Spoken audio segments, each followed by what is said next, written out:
Mundo corporativo e a pressão no Estado. Olha só, hein? Não perca esse assunto. Fala aí, Jaltueira, tudo bem com você? Para quem não me conhece, muito prazer. Meu nome é Arnaldo Ridani, sou professor de Geografia e Atualidades aqui do Geoatual. Um canal incrível onde você se mantém informado, informada e principalmente passando no vestibular. Vamos embora, então?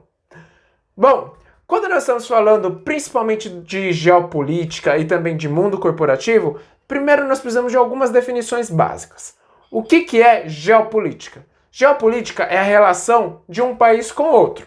Então, vamos guardar um pouquinho essa informação. E o que é soberania nacional? Soberania nacional é quando o Estado, principalmente o poder político, o qual ele representa uma parte da população, a maior parte da população, que é no caso da democracia. Então esse Estado democrático, ele vai ter soberania sobre um território, ou seja, suas leis são aplicadas em um território. Muito importante esse assunto. Por quê? Porque será que essas grandes empresas em que têm interesses geopolíticos e até mesmo elas parecem ser estados, será que elas podem fazer uma geopolítica de empresa? Tá errado nós falarmos isso, tá bom? Geopolítica é só relação de um estado com o outro. Opa, pera aí, Arnaldo, tá bom. Então, se eu sei que a geopolítica é uma relação de estado com o outro, e onde que entram as empresas privadas? Aí é que tá. As empresas privadas, elas vão começar a entrar fazendo negociações. Se aproveita de países subdesenvolvidos e em desenvolvimento. Quem são esses países? São países que estão com economia ou rural. Por exemplo, nós podemos pegar em países da África, países da América Latina, que é, querendo ou não, mais ou menos o caso do Brasil.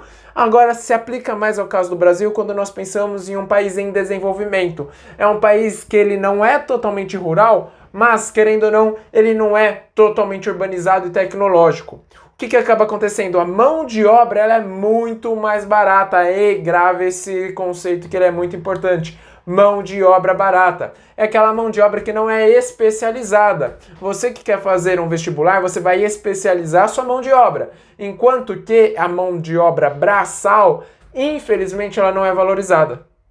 O que vai acontecer? Essas empresas, as grandes corporações, elas vão para os países mais pobres, onde lá elas vão encontrar uma mão de obra mais barata.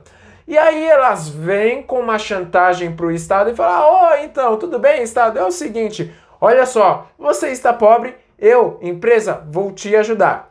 Como eu vou te ajudar? Garantindo muito emprego para a sua população. Eu gerarei renda.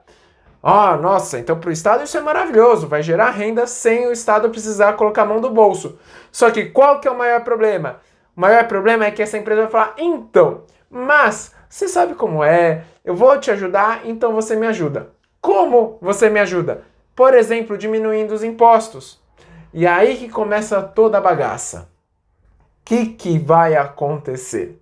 Então, as empresas elas chegarão assim e falarão, olha, você vai reduzir os impostos e eu, empresa, vou com certeza garantir a mão de obra de trabalho da sua população. Alguns estados desesperados vão acabar aceitando. Inclusive no Brasil nós tivemos uma guerra fiscal por causa disso. Os estados começaram desesperadamente a aceitar a redução de impostos e um monte de empresa acabou se espalhando pelo Brasil. Opa, peraí, vamos pensar. Então, se os impostos eles param de ser arrecadados das empresas, e esse dinheiro que seria arrecadado? Pois é, dinheiro a menos no cofre público.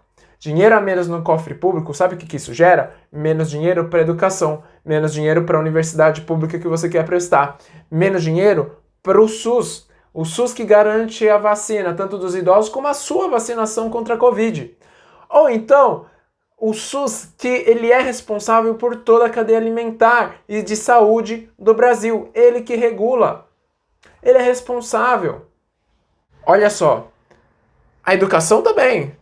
Porque não pense que só porque você é de escola particular que você não depende da escola pública. Você depende sim, porque um país mais desenvolvido, com uma educação pública de qualidade também e de acesso, que dê acesso para a população que não tem dinheiro, o que vai acontecer? Desenvolve o país, desenvolve a tecnologia, você tem mais mão de obra qualificada.